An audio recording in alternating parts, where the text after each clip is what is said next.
Hey, hello and welcome to the Bestseller Experiment, live from sunny London. Now, can you see us, folks? We've already got several people with us here for the live show today. We've got Ink and Sage and Verbal and the Quiet Writer. Hello to you all.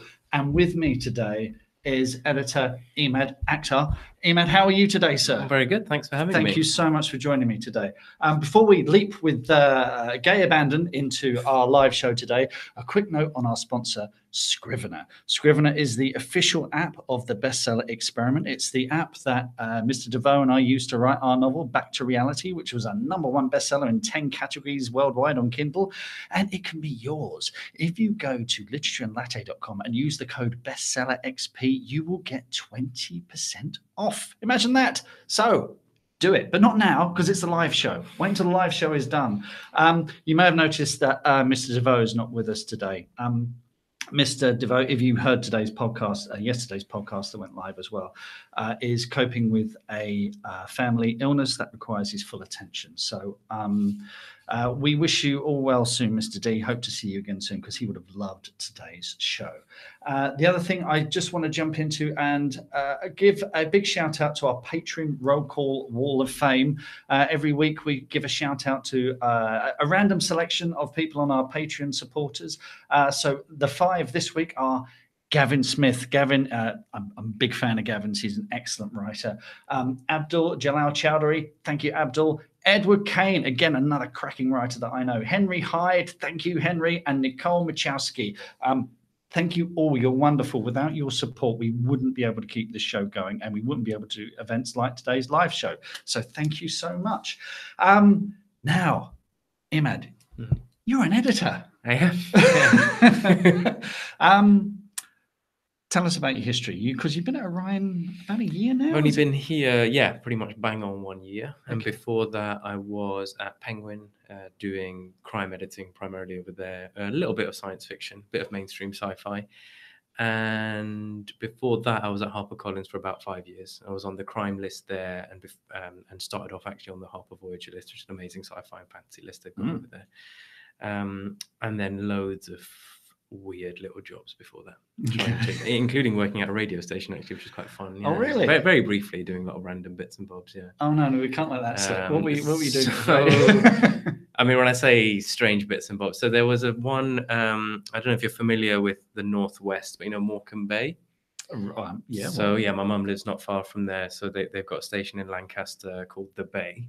Right. And that covers Lancaster, Morecambe, that area. So I was doing like lots of like kind of little admin support type things for the radio station over there, as well as helping organize a charity duck race in the canal, and which included dressing up as a giant duck at the opening of JJB Sports Morecambe. Nice. And lots of kids hugging you and all that, and until they, I mean, it was bizarre. Were you in a costume? Full on massive duck. That's what I mean. I was dressed as a giant rubber duck, and all the kids were just flocking to you and loving you. And I'm handing out flyers for this thing. That was radio. I did. I was Kipper the dog. You know, the Mickey and Kipper the dog books. They're very, very popular, fantastic books. Well, you voiced Kipper the dog. No, I was in the full costume.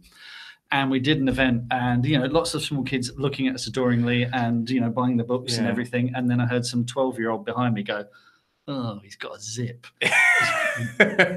So anyway, thank you everyone for sending in your questions today. I know not everyone can make it to the live show, so we've had some people send questions in advance, which I know you've looked at, Emad. And if you have any questions during the show, I'm looking at the chat here, so do drop them in, and we'll do our best to answer them as we go. Nikki McKay, who is at Nikki McKay Books on Twitter, this is a good one to start with. What reads originally inspired your book love, particularly child and teenage reads, and were you always interested in books and what have you? Not as much as a lot of people in publishing, actually. Interestingly, a lot of people are reading from a very young age in terms of editorial. Certainly, I did a bit, but not loads when I was very, very young. I think for me it was more as I hit kind of mid-teens, early teens, that kind of thing. The one book I would say that really changed the way I think about that and did kind of push me along that way was Curious Incident of the Dog in the Nighttime. Right. It's a phenomenal book, and obviously that was not very long ago. But I was much older by that point. But it was something about a story and character and all of that which could use not very big words to communicate very big ideas. Yeah. And really emotional as well. And there was something about the balance of that book that just like absolutely blew my mind when I was at that kind of age. And that's not a young age, but that really did it for me. In terms of when I was really young, the thing is I grew up in Pakistan. I didn't speak English and stuff really when we came over here. So for me, it was the whole tradition, in terms of reading and literature and all that kind of stuff was totally different. It was much more in terms of, I've always had an appetite for stories. And I think that's something that hopefully comes through in the books that I've worked on, and certainly the books I love, where it was more my nan would tell me lots of stories when I was growing up, and it was very kind of verbal. So there was not much of a written thing, or certainly not as much because I was just younger. There's a bit of that, and then I've moved all over the country, and I think that definitely, like north, south, east, west, like all over. So I think that did kind of give me this interest in character and roles and stories and all that kind of stuff. And I spent a lot of time actually growing up right in the centre of London at Middlesex Hospital, which is, you probably know, but it's been knocked down now to replace it with some offices or something. But that was right on the corner of Soho and Theatreland and all that. So I spent a lot of time running around like Soho and Chinatown, and kind of, again, similar sort of age, actually, that kind of mid to late teens. And that's probably what gave me the real bug for stories. Right. And I don't really make any essential difference. I don't think books are essentially that different from films or TV or theatre and stuff. For me, it's good storytelling does translate, and that's why we get so many cross-medium hits. And every medium is kind of different, but there is good storytelling and good character, I think, is a skill. And I'm sure a lot of your writers, and certainly people who listen to the show, in terms of how you approach it, people like the guy who wrote Into the Woods and everything on here, there are stories and rules that of narrative that translate across these mediums. And I'm sure a lot of people are writing screenplays as well as novels and stuff. So I think that's one of the fascinating things about art. It's interesting what you're saying about your family having an oral storytelling tradition. That was very much the case with me. I mean, we would go to the library and stuff, but I had a family who would come home from work, working class family, say, "You'll never guess what happened today." Yeah. And they would always keep you on the hook. You had to be kept on the hook. Yeah. Actually, now that I think about it, this wasn't in my notes when you said library there. The big thing that got me into crime fiction was audiobooks at the library. And this is like a really big thing for me. Yeah, because again, we moved here. You don't bring a lot of stuff with you, and library audiobooks, cassettes, Agatha Christie, that was the big thing that got me into crime fiction specifically. And then in terms of crime down the line, it was Henning Mankell and Ian Rankin, who I now work on his book. So that's like pretty strange to have that feeling. Yeah, it's very cool. So that was a kind of through line there, if that's... Folks, if you're interested in audiobooks, our deep dive podcast this week is with Paul Stark from Orion Audio, who gives us the real lowdown on audiobooks, which is the fastest growing sector of publishing at the moment. And we also speak to a couple of indie authors, Joe Ho and Michael R. Miller, who take us through the process of how they got their indie published, self-published books onto Audible via ACX, Amazon system for getting them online. Talk about the pros and cons of that. It's an absolutely cracking episode. It's really chock full of information. So let's move on to some of the other questions we had. Steve Gowland, thanks for your questions. It's kind of a two-part question from Steve. What are the most common mistakes made by authors is the first part of that. And the second part is, what can authors do to make the editing process easier for editors? Well, I think it's a really good question. I think the first one's a really good question. I think the second one, by the time we get to the stage of working on the script, I think it is more about the author. So I think beyond putting page numbers on it, I mean, there's not much more I'd say that could make it easier for us, because in a way, as an editor, you want it to be difficult in the sense of you want to be able to engage with it fully and really get your teeth into it. And our job is to kind of push you as far as possible. And that, easy maybe isn't the right word, if that makes sense in a way. The first part, I think there are definitely, especially in kind of crime, thriller, mystery, suspense writing, there are some common tendencies I've seen, especially in first drafts. And this extends from authors who've been working on their books for many, many years, as well as to authors who are more on that kind of regular book a year sometimes even book every 6 months, to be honest, cycle. And they are, in the first draft, I think that there's pacing issues. It's kind of, if you imagine, it can all get a bit elastic. So I think definitely the final, what should be the first third is more like the first half. And what should be the final third is more like the final fifth.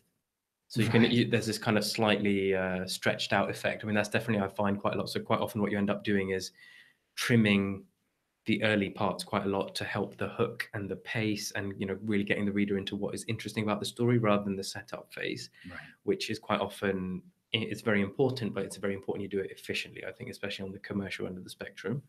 And in terms of the final, what I was saying, that final third to the final fifth, I think it's rushed, basically, for lack of a better phrase. It ends up being too rushed. At what people cram in to about 30, 40 pages, what should take about 100 pages in terms of the really resolving it and really stringing out certain things. And the other thing, actually, which I haven't got in my notes, which you see all the time, is people skipping scenes to make it easy on themselves. All the time, you get dialogue that happens off stage, you get key action that happens off stage, and the reader who should be invested in the story isn't being rewarded for the attention they're paying.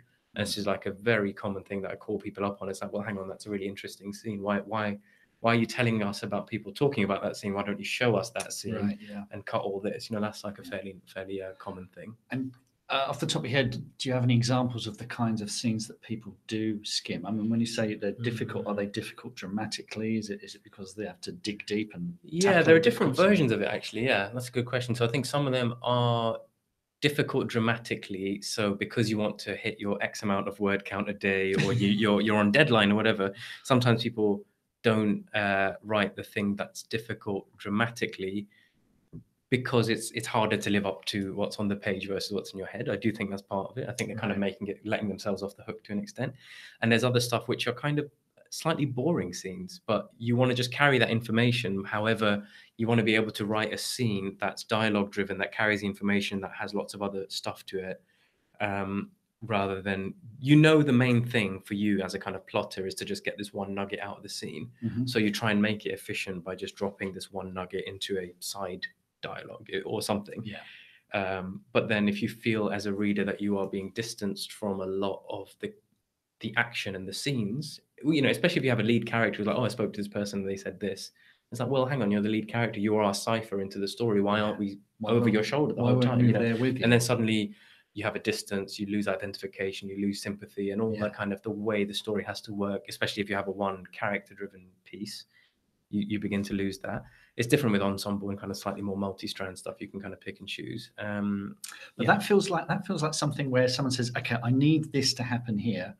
So I'll just write that it happens. Yeah, exactly. Yeah. Okay. Whereas actually, I think the trick is to learn how to write a scene that, I mean, it's partly a matter of plotting as well. If you want to write a scene that has that one little red herring, that one piece of misinformation, or the one thing that you need to put in there, how do you make the rest of the scene interesting? And I think it's really important that you can do good dialogue, which doesn't seem important, but in retrospect is, or you can carry it with voice, you can carry it with themes and ideas and issues and fill out the world. You know, these are the real skills of the writer, is to make that scene, which probably isn't that interesting in another writer's hands, a really interesting scene in your hands. I mean, I think we all have great scenes in TV, film, and books where it probably not the most interesting scene in a dramatic sense, but there's something about it that just takes you to the heart of. It makes me think there's a famous Billy Wilder quote where he says, you know, the better you are at hiding the joins, the better the writer exactly you are. That's exactly it. You don't want to see that. You don't want to see the seams. You don't want to see any of it. You don't want to hear it creaking. You don't want to,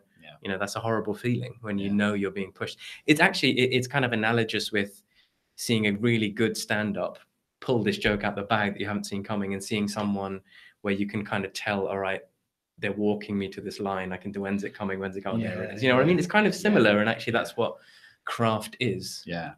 And what you were saying about the first act being too long, is that just people over explaining, like you said? I think it's people not going back and cutting it, because quite often most people do write in a linear fashion, whether you're a planner or not a planner.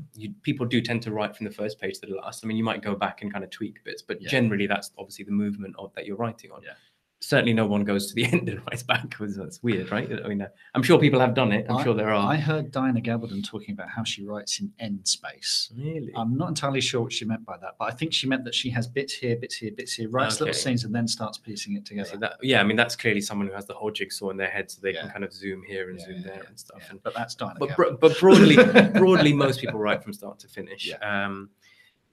And I think when people don't go back and cut down the bit where they were warming up, that's when it can feel a bit flabby. And also, you're trying to write yourself into the story. You're trying to write yourself into the character's voice or the heads, or you don't know the bits that are going to be the most and least interesting to the reader. And that's actually the last part of this question I wanted to touch on was quite often in those first drafts, the common mistakes are the writer can't really tell in a satisfactory enough way what's in their head versus what's on the page. So quite often they'll think there's a lot more on the page than there is. So you're like, well, hang on, walk us through this reasoning. Who is this character? You've said something there that doesn't make sense because you haven't given us that information. And that might be because they've cut stuff out to try and get it under the word count, or it might be that they're just not understanding. This is why you need beta readers, and you need someone to just cast an eye over it and be like, is this coming across? Is that coming across? Which is why it's very valuable. I mean, that is the process of writing is getting an image in your head, out of your head and onto a page. And it's funny, I got some notes from a friend this week, and I exactly that, he was like, what's happening here? So isn't it? Oh, no, of course it isn't obvious because I've made assumptions. I've but again, that's a fine line between over-explaining and making it subtle. So. Yeah, it's a very fine line. Thanks, Steve. That was an excellent question. Julian Barr sends us another question. It says, scenario. I love the way he sets it up. Yeah, scenario, colon. An editor gives you a nice rejection but says they like your work. Now, you asking for a friend, Julian. Mind you, I know Julian's just signed a deal, which is great. Well, congratulations. He or she, the editor, invites you to submit something else. Now, what do you do if you have nothing else ready? Are you a bit stuck? Are you kind of... So I would say if you don't have anything else ready to go, then I guess you've either got an idea of what you want to do next or you don't. If you do have an idea of what you want to do next, I would somehow tease it or give a very short pitch or something to just kind of lodge it in their mind. So when you come back, they'll have something to kind of call back to. The other thing is to get something agreed in principle around rough timing, just so they know, if they're the type to set a reminder or to make a scribble, say, okay, well, I'll be in touch in 6 months or 9 months or even a year.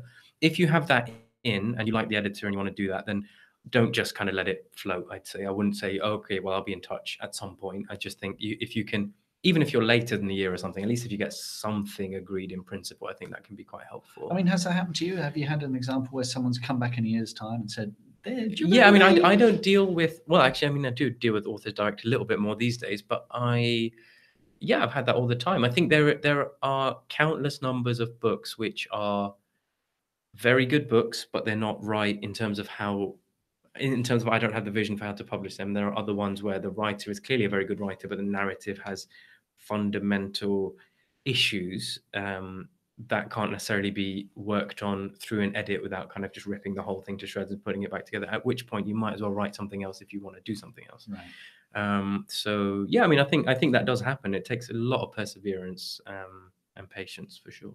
Excellent. We've had a question on the live show from The Quiet Writer. I have a couple of questions.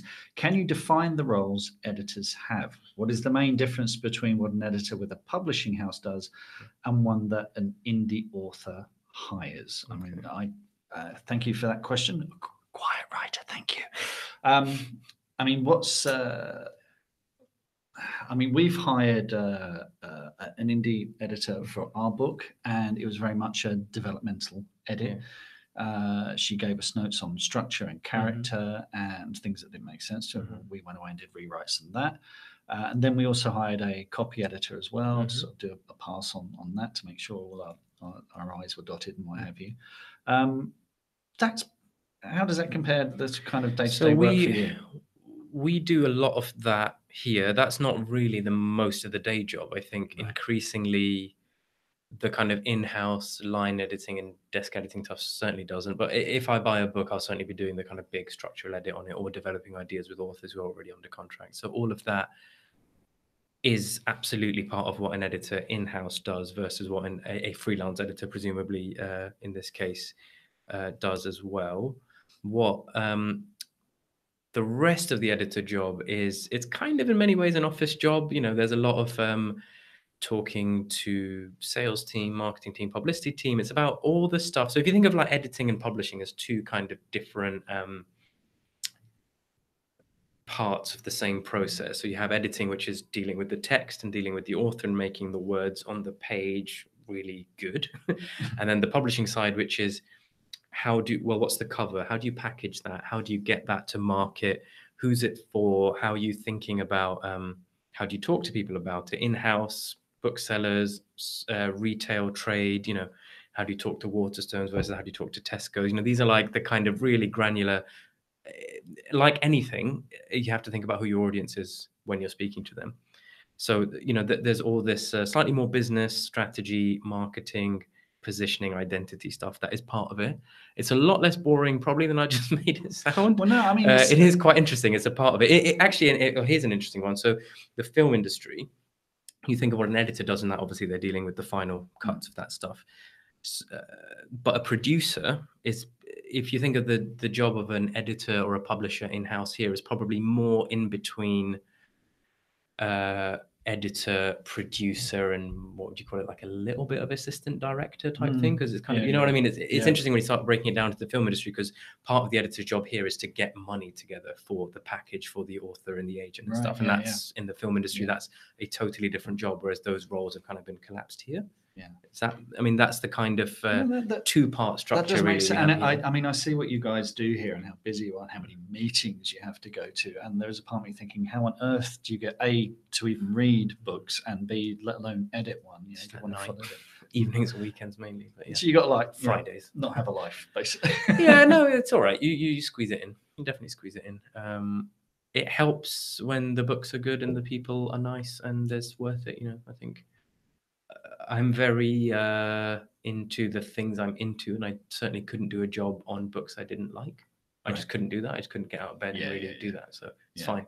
Good. We have a question from Ink and Sage. Welcome, Ink and Sage. Now, the question is, hypothetically, if an indie author can only afford to hire one editor, what type of editor should they be looking at? What is the most important edit for fiction generally? What would you say? I'd say if the editor is very good and they have a good track record and you have a kind of similar kind of wavelength that you're on, because a lot of it is sort of subjective in that respect, I'd say the bigger stuff is more worth it. I think the structural, developmental, the early stuff, the thing that's really going to move the dial on the concept or the quality of it. I think a lot of the line by line stuff, even if you have the odd bum note somewhere in terms of the copy editing quality and stuff, it's fine if you can string other phrases together and you can tell a story. I think agents and publishers will be able to tell. But it's the real, I think personally I'm much more kind of the content side, where it's not really the form, it's more the content. I think it's those big structural conceits and conceptual frameworks that really add to the reading experience more than just a line by line thing. And if you're writing like literary fiction and maybe it's not necessarily that complex in terms of the narrative, and the line by line quality is the thing that's going to make it, you shouldn't have to rely on an editor really to do that. You should, in a way, I mean, actually, the best solution to a lot of this stuff is kind of develop this other bit of your brain, which is compartmentalized. And that's your editor half and your writer half. I mean, every good writer needs that, I think. Yeah. Or very close people that you can trust, because ideally you don't want to be paying for this for your whole career, clearly. So no, I mean, there are tools you can use to, for the line edit side of things, and but yeah, you're right. I think the developmental edit side of it and structural edit needs an objective person to come in, fresh eyes, and say, move this around, change that around, what have you. But it needs to be an expert person, because you don't want people just kind of pushing things around the page arbitrarily. I don't see it's a waste of your money and time, which is much more important, actually. I think time, the more I think about it, is like the main gift. Yeah, no, absolutely. Absolutely. Brilliant question. Thank you, Ink and Sage. We have a question from Catherine Kendall-Abusha. She says, it's similar to Steve's earlier question, but is it worth investing in a it's kind of a similar question to Ink and Sage's. Is it worth investing in a developmental edit before you submit to agents and publishers? How much work would they expect you to do on a novel? I mean, I think it's a different enough question. I think the amount of work totally varies, and I'll explain like different versions of that in a second. Is it worth investing? It depends whether the edit is good and how much you feel that you need it. I know for a fact many agents, they read their slush pile, they engage with stuff in a very undeveloped form, and they work with authors for years and years sometimes, you know. And that is a fact, this idea that agents, not all agents read their slush pile, but a lot of them do, you know, most of them do, certainly that I work with, and they are gold panning. They are looking for that stuff, and that is 100% true. And agents are really looking for great authors. This ivory tower thing, or whatever that kind of conception of it came from, just simply, I do not see that as being true. So in that sense, I don't think it needs to be 100% polished, because they'll work on it anyway. An editor will work on it as well. An important thing actually to note, and this is something that I do think about when I'm working with authors from certain agents, is you get editing agents and you get non-editing agents. You get some agents who do a lot of work and roll up their sleeves and do that. That's great, because the stuff tends to be on a better overall quality by the time it gets to you. But the problem is there's a stamina, there's an inbuilt stamina the author has. And if you have a heavily editing editor and a heavily editing agent, that is going to be tiring. It's fine. It gets done, but that is tiring. It's a tiring way of working. Then you get non-editing agents who would expect the editor to do more of that stuff, and the agent's job is a little bit more to find things, paint kind of broad brush vision, and some of that's very effective. And I actually like working with those agents quite a lot, and in no way knocking it, because I'm very hands-on editor, so I don't want the author to feel like it's all locked in and their heart to sink a little bit when I send them my notes. You know, I'd rather people are ready to go, because there is a lot of work. I mean, it's interesting, because I actually did this for the fantasy novel that I've written, The End of Magic, which is on Unbound now. Please pledge. I did actually pay an editor to give me a developmental edit on that before I sent it to an agent. And what was interesting was I sent it out to about 6 agents to start with, and got an agent in a few days. I think having knocked it into pretty good shape. So that was worth it. I think it was. You know, I mean, who knows? Who knows? I mean, but I definitely, the notes that editor gave me definitely made the book a better book, no question whatsoever.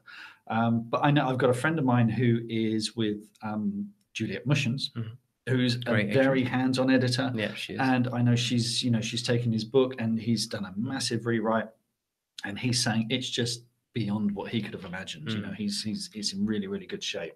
So yeah, I mean, either of those can work, you know, I guess. But I think the other thing, Catherine, is, you know, it's, you do want your book to be in as good a shape as possible before it goes out. So I mean, I guess if like me, I mean, I find it difficult to develop that editor side of the mind that you were talking about, because, you know, I can lock it away for 6 weeks and that kind of works.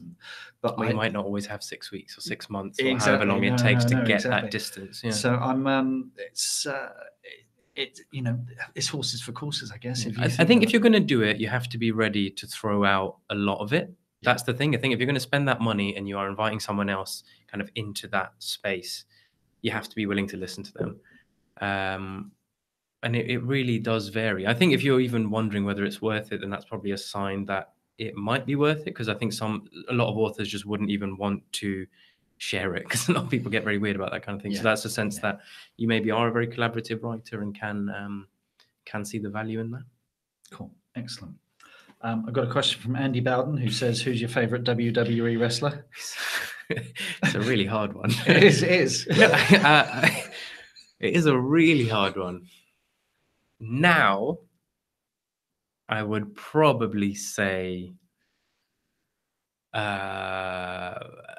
Ultimate Warrior, probably.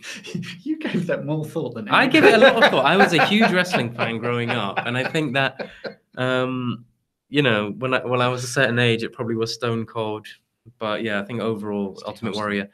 Yeah, I mean, I'm fascinated with wrestling. I keep wanting to like write something about like early 90s wrestling, not a book, but like just like an article type thing, because I think there's a lot of amazing juice in that. So storytelling, it's great storytelling. It is great storytelling. And I sat opposite a guy on the train once who lived in London. I mean, I don't know, he could have just been like making this whole thing up, but he lived in London.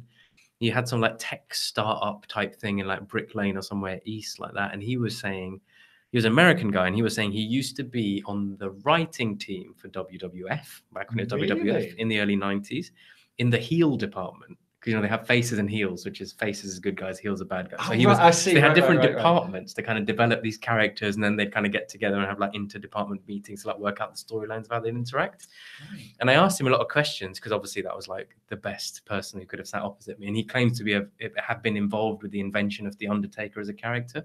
Wow. So it's way too much information on this, but basically I had a lot of questions on him of like, so when you approach this, how much did he look at, you know, society and what's in the news and all this kind of stuff, because there's so much in the WWF stuff, particularly in that era, that links so strongly to the news and propaganda in a sense, like in a good and bad way. But anyway, it's really interesting to me. You must have seen Glow on Netflix, Gorgeous Ladies of Wrestling? No, because it's not WWF. Like I'm only really interested in that. It's such a good show. Really? It's really well I've heard good things. I've heard good things. Written, you know, I'm not watching that much TV. I'm just reading, actually, in a good way. I'm enjoying reading a lot, which isn't always the case.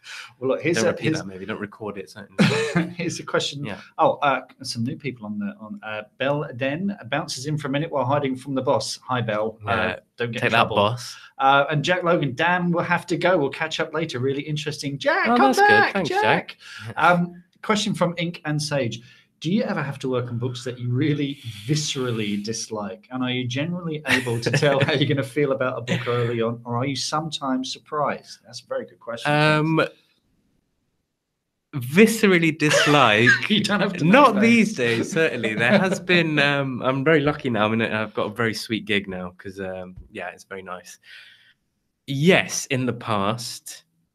It's not even like dislike in the sense. I mean, I know friends who've worked on books where they like, you know, violently disagree with what it's about or what, just all of it, you know, in some way. It makes them angry more than anything. I get sad before I get angry. So I tend to just get bored of stuff that I don't like. You know what I mean? Like it's only one book that comes to mind, and I had to edit it. And this stuff was like the most strong anesthetic you've ever read. I mean, this put me down like elephant tranquilizer every time I read it. I've never had a book just knock me out every time I've tried to read it. So yeah, that one was bad. Obviously, I've given no details, so that's probably enough. I'm checking my yes, basically. Sent you a book 8 years ago. so that's one. And are you generally able to tell you're going to feel about a book early on? Or sometimes surprised. In terms of the submissions that come in from agents, that's probably where the most surprise is, because you just never really know where it's going to go. Once you're editing a book, you've obviously read it once already anyway. In terms of when a book comes back, this is niche, obviously, but this is probably my favorite moment, is when an edit re-delivers the second draft. That is my favorite moment in many ways. I mean, obviously the first draft arriving is more objectively exciting because you've not read a single word of it, or that amazing moment when you're reading a submission for the first time and you're beginning to just feel it kind of grab you by the throat. That is an amazing moment. But that moment, especially with debuts, the first time you've worked with someone properly and their second draft comes in, and you are hoping they've got it, and you're hoping they've kind of put their own spin on it. They've not just slavishly followed stuff. And there is a big thing. You know, there are some authors who are terrible first draft writers, but amazing second draft writers, and authors who are amazing first draft writers, but actually not that good at second drafts. This is the real thing. Right. And I tend not to do more than 3 drafts. It's sometimes 4 or 5, but they're like getting pretty granular by that stage. So that first and second draft are the ones where you really see those big changes. And that's a great feeling for me. So that is probably when the most surprise comes in, when I'm like thinking, okay, they took my note on that and they did their own thing on it. And I'm so happy. I haven't had that with the first book I bought here, this book called The Adults, which is just very, very, very funny book club novel. And I gave the author, Caroline, and that's not out till August or something, but I mean, if anyone remembers, if you want to read a funny book, definitely check that out. I gave her a bunch of notes on it, and she kind of got all of them, and we discussed it. And then she just added so much stuff, taking the spirit of the notes and doing her own thing. And I was like, she's a genius. She is absolutely brilliant. That's an interesting thing, because I think an author, particularly if it's a new author, thinks, okay, an editor's given me a certain instructions, and I must follow those instructions to the letter and do no more. Otherwise, I'll break it. But you like it when an author goes, okay, great, and I can do this, and I can do this as well. I mean, I don't want a list of people who are only just really following instructions. I want a list of people who are like, expressing themselves and doing the best work they can. And sometimes it's, as an editor, you're not specifically giving such kind of severe handhold saying, okay, this needs to be exactly like this. So don't get me wrong, sometimes I do that. Sometimes everybody does that. But it's more, there's something in there that you're trying to get out, Yeah. You are trying to get the best version of this story out there, the best version of their writing, whatever. It's like a cover song, It's like every song has a different face or a different identity, and there's lots of different artists who can do different takes on it. There's no correct version of a book. You just want it to have its own tone and identity and everything. So yeah, no, I definitely, and this is a thing, you're absolutely right. This is a thing with debut authors who are like, just tell me what to do. I'm desperate to either get published or to kind of do the right thing and be in people's good books and stuff. And that's great. That's a good attitude, but it has ultimately, it has to come from you guys, and it has to be an expression of what you want to do and how you want to write, and that's when it's at its best. I've had this with screenwriting, because you'll get notes from script developers. TV and film people, they just, I mean, that's like, well, there's a whole sketch. That's that real triggers broom thing, isn't it? They just replace every piece of it. It's like, well, did I do any of this? I think it's a Mitchell and Webb sketch where the guy's giving the notes. He says, like this, but not like this. Yeah, like this, but not like that's this. the amazing one. Yeah, we are exactly like that. But what I find is I mean, producers or execs or whatever, because they're not writers, they're not script development people, and they might give you ideas and they say, why don't you try this? And you kind of think, oh, it doesn't really work. But you have to acknowledge that there is a bump in the road, that they've hit a problem, and it's up to you to solve that problem. Yeah. And I think that's, so if you get a note, don't feel it's didactic or whatever, you have a think about whether you actually want to go down. But the fact is, there will be a problem that needs fixing. There will, yeah. I mean, there's always something that can be improved. I mean, I can't remember who it is.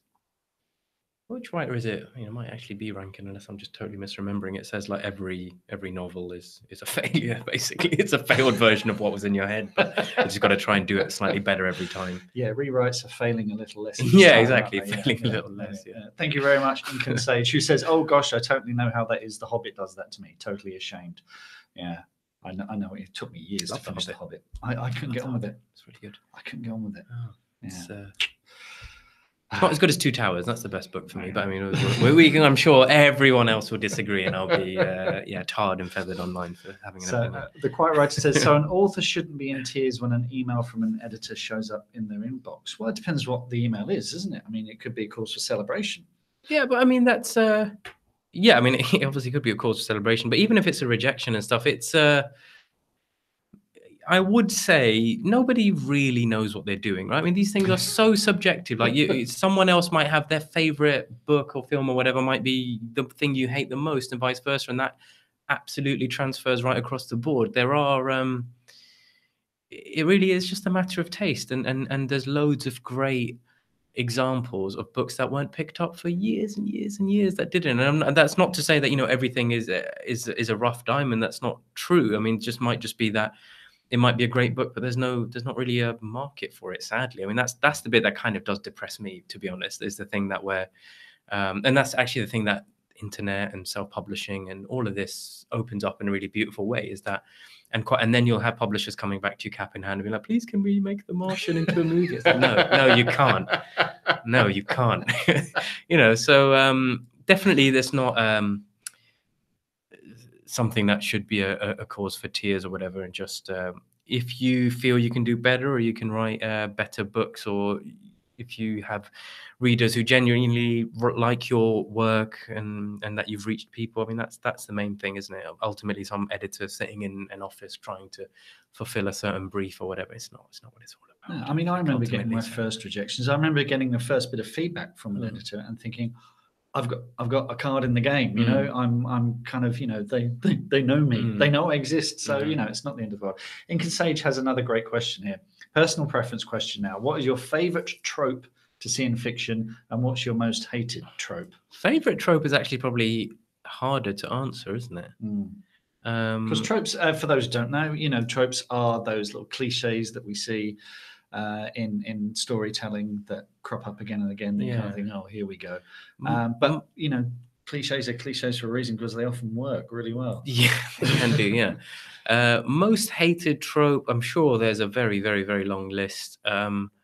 I think off the top of my head, I don't like, and every submission used to do this, because I think at the time a lot of Hollywood films are doing this, which actually they're doing a little bit less. I don't like when you have a really action-filled prologue, which is taking you like 50 pages or 50% into the story. And what happened? And it says 2 weeks earlier. Yeah, exactly. Either 2 weeks earlier or in the future, or whatever it is, whatever the time difference is.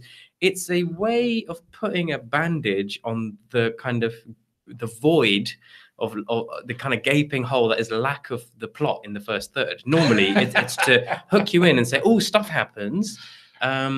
Wait. Just wait, you'll see. And it's like, well, why don't you just structure it in a way that is actually intriguing anyway? You know, I just think it's a bit of a crutch. Personally, I feel like, and that's not to say I would just slam a book down that does it. It's in many ways, it's a, like you said with cliches, it's a very effective tool in a lot of ways, but it's a question of how do you reinvent it, or how do you put your own spin on it, or make it something interesting as a result. But that's definitely something that does rankles with me, only if then the subsequent 50 pages nothing happens, because then I'm like, okay, you did that to cover that up, you know. It's very much like when you're leaving a place and this is 100% based on a real story, when you're leaving a place that you rent and you start putting all the luggage and everything on the floor to cover up all the scorch marks from cigarettes. And then the landlord goes around looking under. Let's not go there. I do have a favorite trope. And it's one that Pixar uses again and again, and it gets me every time. A favorite trope, and it's the hero self-sacrifice. Okay, Disney Pixar did this really, really well, where in the final act, the hero will step up, and you know it's in BMO, in Big Hero 6, and Wreck-It Ralph, and those moments at the end where the hero says, "I'm going to sacrifice myself to save other people." And it gets me every time, and I'm a sucker for it. And it is a good trope. Yeah, it's very selfless, isn't it? And it's emotionally very affecting.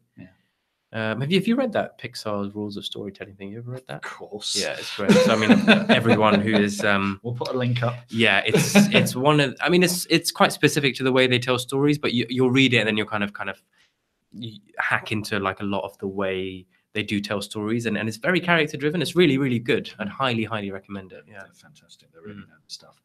Right, we're running out of time, so let's whiz through some of these. And we had some come online.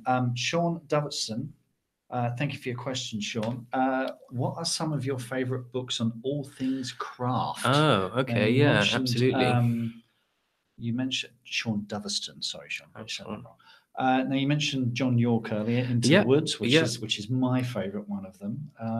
Do you have any particular favourites? Yeah. I mean, I geek out on this stuff. I can talk about this all day. So, a really, really underrated one, although it's not specifically on novel writing, is a book called The Playwrights Guidebook by Stewart Spencer. I think it's Stewart Spencer. Yeah, I'm pretty sure it's Stewart Spencer.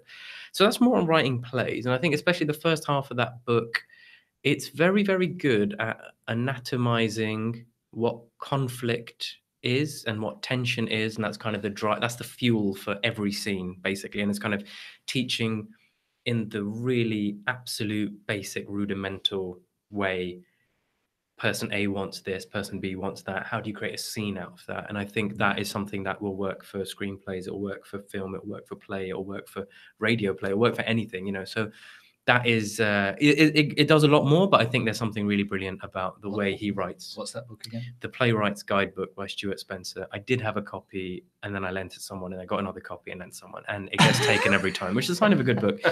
So that's one.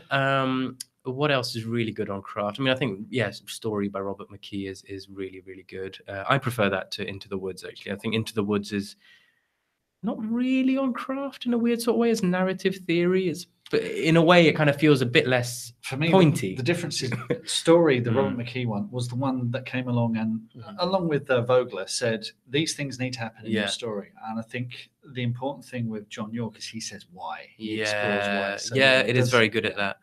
So I guess it's still that little touch more academic. Yeah, if you're the kind of writer who wants to know why does it need to be this way and how does that function, then absolutely. Vogler and Campbell and all that kind of like through anthropology into kind of like narrative criticism and stuff, I guess, is very valuable. The other one, and this is totally free to check out online, and it is brilliant, and a lot of you know this already, but you know the Channel 101 stuff that Dan Harmon did? I mean, I'm sure we've talked about this before. Yeah, so this is brilliant. So Dan Harmon is the guy who wrote Community and Rick and Morty and all this kind of stuff, but years and years ago, I think he used to run this. This is before the internet. I think they used to run this like short movie night where people would like come and like show their little shorts and stuff. And it was primarily a comedy thing, as a lot of very super shorts tend to be.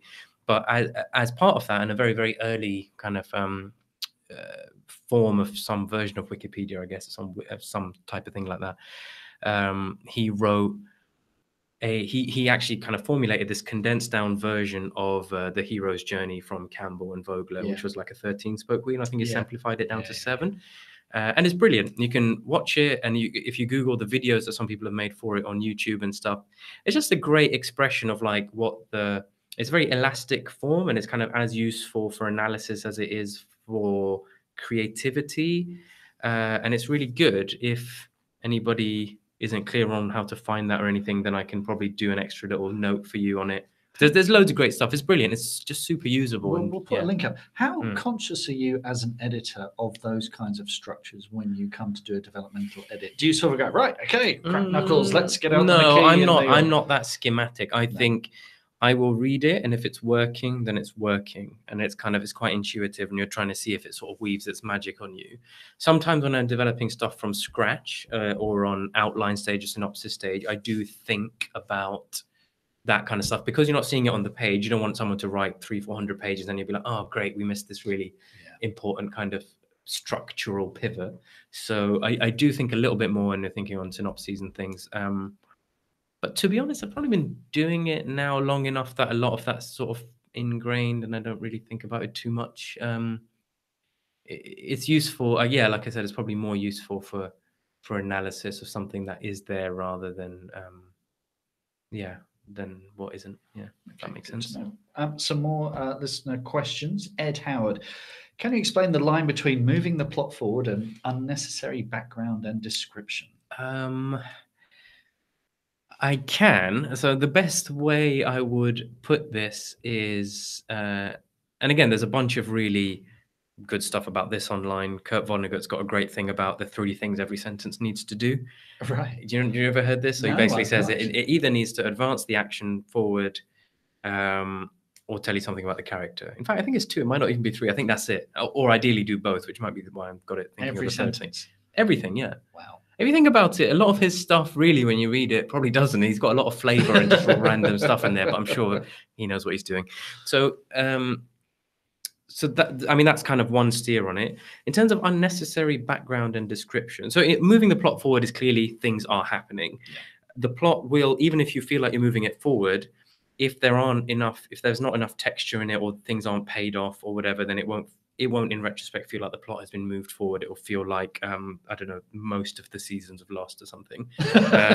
And then in terms of unnecessary background and description, I think specifically around exposition, this is a conversation I have all the time. I specifically think about it as a kind of supply and demand curve. Right. If you oversupply stuff that nobody wants to know, e.g. if you open the story with a massive dump about, and to be honest, very, very good writers have started many stories with a huge dump about where people have come from and stuff, but they do it in a way that kind of carries the action. But generally, if you are oversupplying stuff for which there's no demand, the thing will kind of lock up and freeze.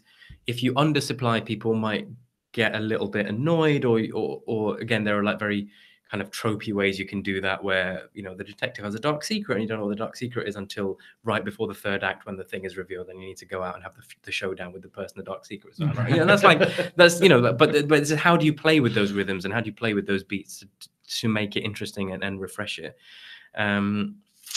So yeah, I would say supply and demand. Yeah, you have to create, not arouse. I was going to use the word arouse, but I didn't. You have to create enough interest in the reader to satisfy the demand for wanting to know a bit more about the character. I think if you give it too much of it up front, or even, you know, a bit later on, that can be a problem if we don't want it. Very good. Adam Meyer would love to know what qualities you see in best-selling authors like Connelly, Rankin, and Justin Cronin that help them be so consistent and prolific. Is it a willingness to take notes, working hard, taking chances, any or all of the above? I mean, with a lot of them, because I haven't worked with them when they were like, earlier in their career, I'm not sure how useful it would be for debuts. Having seen a couple of Connelly first drafts in the last year or so, they are just absurdly good.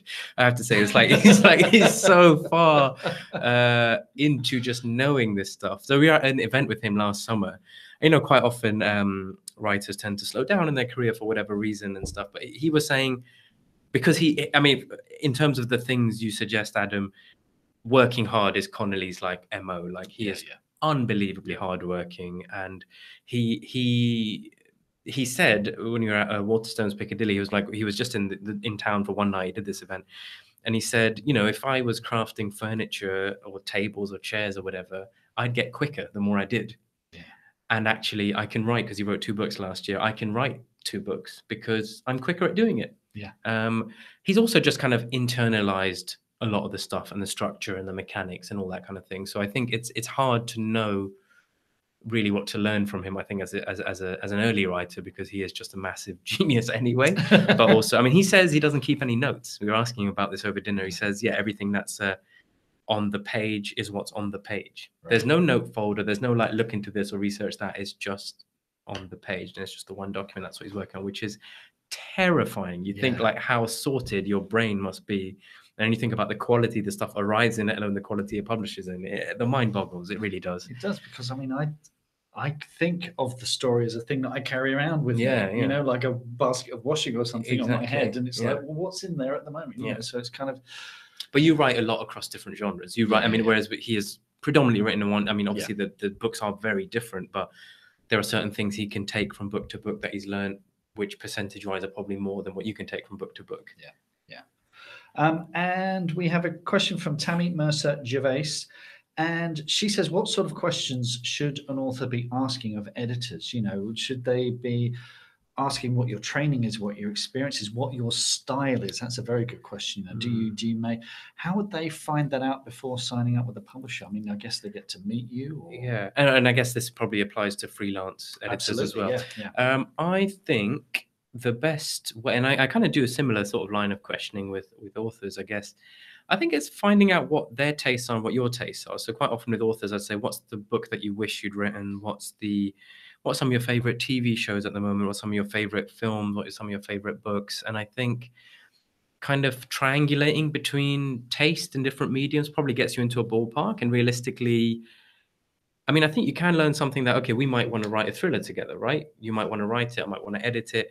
But if we have the same stand-up comedian in common, or we have the same totally different medium, totally different kind of area thing in common, that probably speaks to some kind of below, not the rest of the iceberg, if you will, similarity that we have. And I think that there's quite a lot that kind of speaks to what wavelength everyone is on. So I think those kind of questions are probably more relevant than qualifications or experience. I think obviously it's good to know which authors specifically they've edited.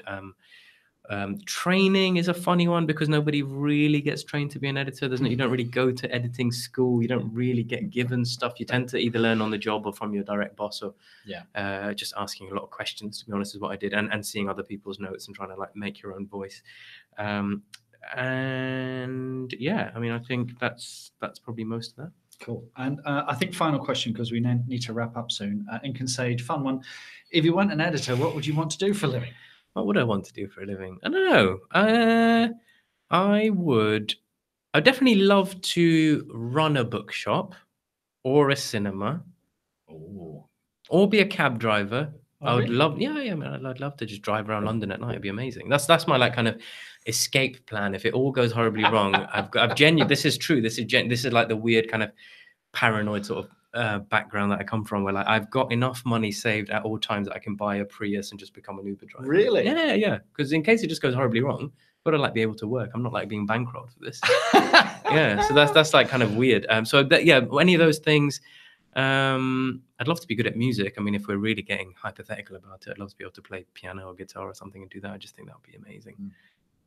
get into Bob Dylan's band and just follow him around.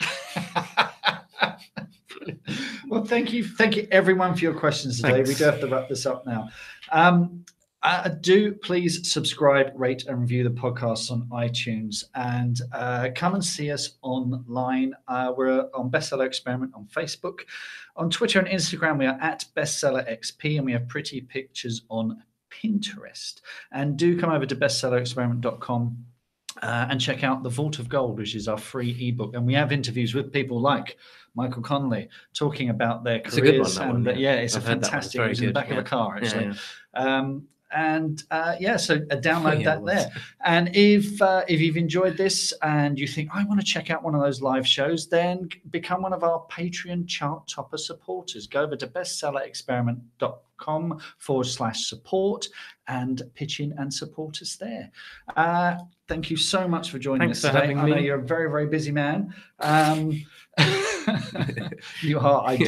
Seriously, his feet never touch the ground around here. And do come and see us again one day. I would love to be back. Yeah, I mean, if people like that or found it helpful or want anything more specific or stuff, yeah, I'd love to come back. Yeah, it would be great. Yeah. Thank you. And thank you everyone for your questions tonight. Thanks. And thanks to Dave, our editor, for keeping the ship sailing. And thanks, Dave. And it's goodbye from Mark, and it's goodbye from Emad. Goodbye. From me. Bye. Brilliant. How do we stop that? That was great. I enjoyed that. It was really good fun. Really good questions. No, we don't want to do that. How do I stop the boat? It's still going, isn't it? Almost certainly. It's like when newsreaders see that thing on their shuffling. Yeah, exactly. Like this, like, getting embarrassed. Can't smile and wave anymore. You can't do it. And let's go. Live control room. Oh, this looks positive. Oh. Good. That's cool, isn't it? It is I've cool. seen that before. I have no idea how to stop this. It's your first one. Well, it's the first. I'm just going to kill that. Just I'm just going to kill YouTube. That's how I'm going to stop it. Bye, everyone. So I keep the dog on my goo. Brilliant. Thank you so much. That was fantastic. Oh, good. I'm really glad. Yeah, I mean, like I said, I'd love to come back, or if there's any other things to do, do that. Doing quite a lot of this kind of stuff now. And, I really enjoy it. Linwood. I'd love to get Linwood on the show. Is he coming over? He is. He is over in July. Yeah. Do you want to book it in with Rebecca? Yes. Book it in.